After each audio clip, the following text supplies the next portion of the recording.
Don't judge me, it's freezing. What is up, my fellow dudes?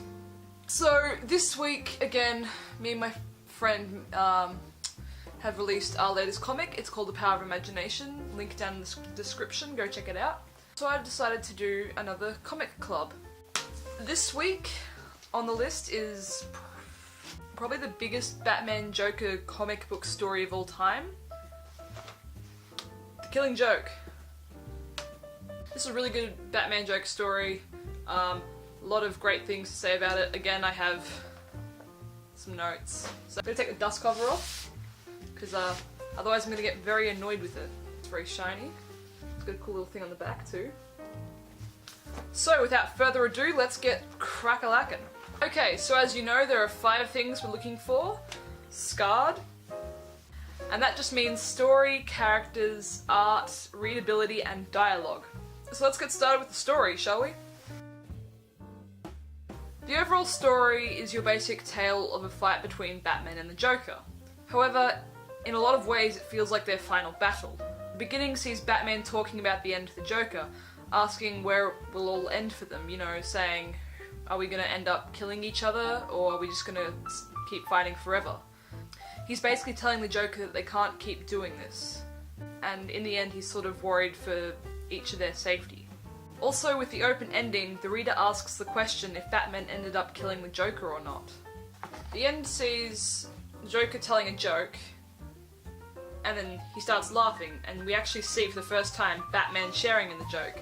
In the next couple of frames, they're both laughing. We then see Batman grabbing the Joker for some reason, and then the laughter trails off, and we soon see police cars and lights.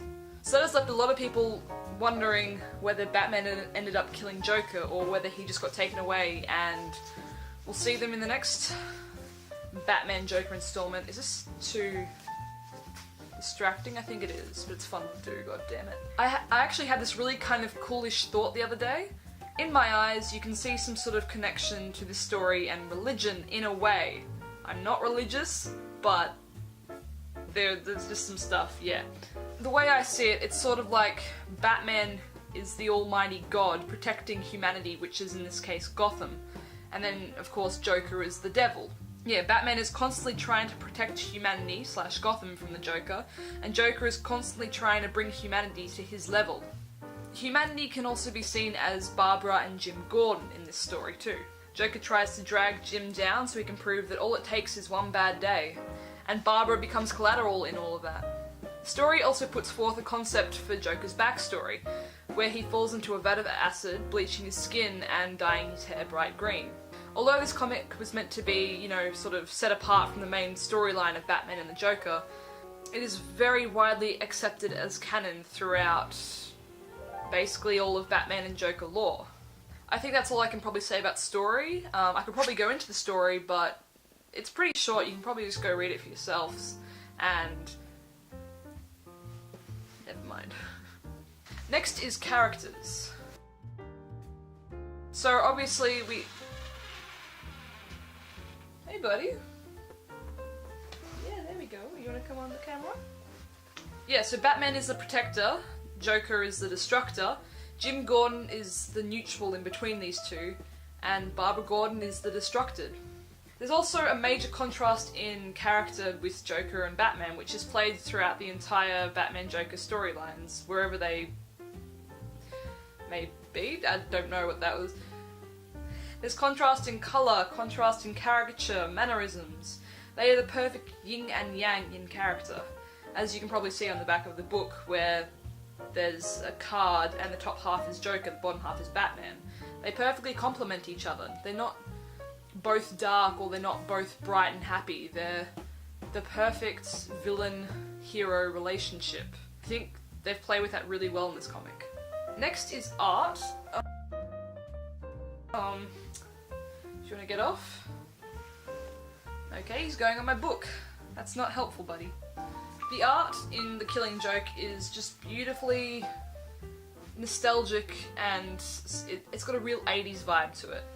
The cover art, this little photo here, is probably one of the most recognisable photos of the Joker in all of comic book history.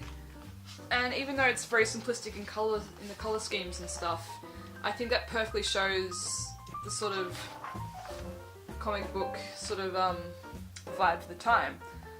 They also use a lot of sort of darkish colours, because I think this is one of the first really dark Batman Joker comics, and that's just a really cool thing to see. It also brings out the whole green, red and purple of the Joker's character against sort of these darker sort of colour schemes.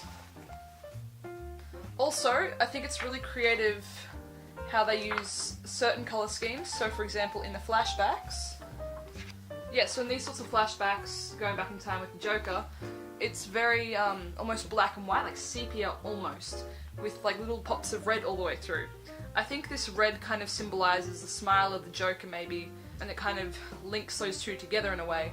And also the sepia kind of black and white imagery we see here, it can be seen as very sort of bright in some circumstances with the red, but also it's very dark because the overall theme, like each flashback that is seen, it's not a happy flashback, it's quite upsetting sometimes. Like in this one, he's trying to find money for his wife, and in other ones he's joining up with two villains to become the Red Hood and that sort of thing. You need to move, buddy. Look, I'll just lift you up, and then you can sit in my book. There we go, there we go.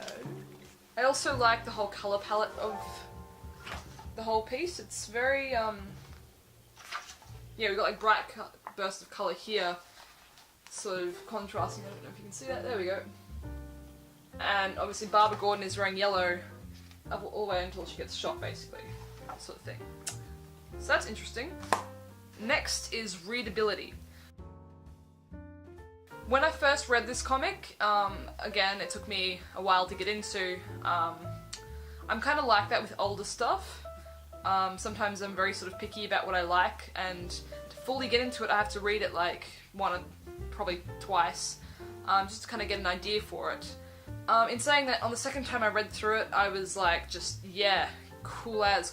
And I think it's super easy to kind of pick it up and read it. It's quite a small sort of comic story, and it's just set up really nicely. I've shown this picture, like this page, like 3 or 4 times now, but it's set up really nicely. All the panels are very easy, like they're in squares, so it's very easy to know where you're going. I've seen some comics sometimes they'll have like a big panel in the middle and then it goes around the outside, which is really cool in theory, but I always get confused because like they have to put little arrows in saying, okay, you start from here, go around, and then you go into the middle, or you might start in the middle, then go around. It's just really confusing to read that sort of stuff sometimes, and I think classic stuff like this works really, really well. Like, as a creator, I might think that's a little bit boring in my work, but it's worked really well here. I think consistency is the key in this sort of stuff, and it just looks wonderful with the white edges and borders and stuff, and I just think it looks really nice. Next is dialogue. As you can guess, there are plenty of jokes within this, and I think dialogue is a really key thing between Batman and the Joker. Batman is very silent and sort of looming, I guess, whereas Joker is very, very talkative. That's my sister. Hi, Steph. She looks in pain. Are you okay? Hey, Steph. You wanna take this cat off my lap?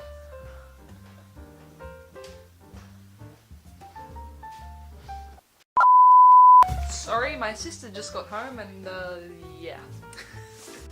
Okay, the last one is dialogue. As you can probably tell already, there's plenty of dialogue in this one. Plenty of dialogue, obviously. I think this first sort of conversation between Batman and the Joker I think is really important because Batman is doing all the conversation. And although you later kind of figure out that it's not actually the Joker, I think it's really important because like Batman sort of notices that the Joker's not talking, he knows there's something wrong. And then even through the final battle where Joker's kind of going through this big sort of stage, it's just him talking the entire time. Because he's talking to a microphone and his voice is like booming across the fairgrounds sort of thing, and Batman is chasing him. It's really important because you have this sort of duality where Batman is talking to Joker saying, hey man, we gotta stop fighting. you have this sort of duality because Batman is like, hey dude, we gotta stop fighting, we're gonna end up killing each other, and Joker just thinks it's a regular old battle, and he's making jokes and he's laughing and all this sort of stuff.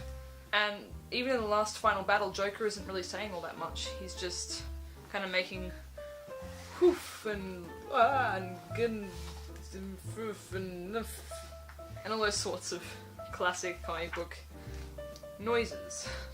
And I think the final conversation between those two is a very iconic moment in comic book history, because it doesn't come down to them saying, okay, maybe we should stop fighting, I'm gonna put my cape away, I'm gonna stop doing crime. It all ends with a joke. The killing joke. And I think it's just a very iconic moment in comic book history. So, that's all we have time for this wonderful episode of Comic Club. I hope you enjoyed. And till next time, I will see ya. Bye, guys.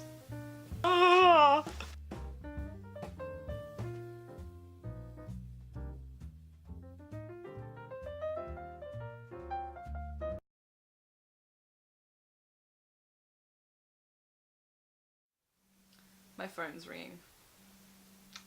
I'm filming a video, man.